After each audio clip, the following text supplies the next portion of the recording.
So this week, mainly it's been doing a lot of production for the episodes. In order for the production of the episodes for the Medicine Wheel to be 100% complete, we need thumbnails for both YouTube and thumbnails for just like Instagram content. So I make all those and we send that over to our publishing team where they handle that.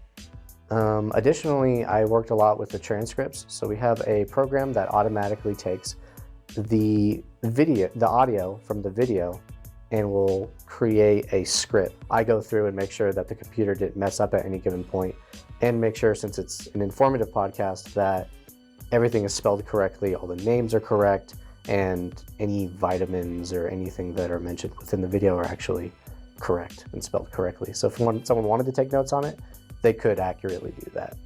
Let's see, we also had another client, Rick Redding, come in, and he wanted a YouTube header video to kind of give a brief description of what he did on his YouTube channel. So we were able to produce that today and record it yesterday. So it's like a 2-day process, which is satisfying.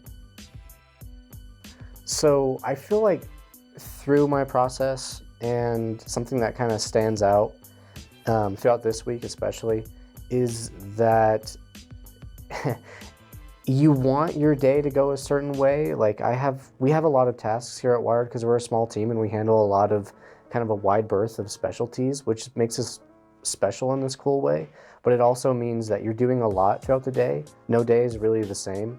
And in a weird way, you almost need to expect the unexpected. Even if you're planning on doing transcriptions all week, like I've been doing, plan on making a video because you never know. So really keeping myself ready and fed is something that I personally find to be effective during that process.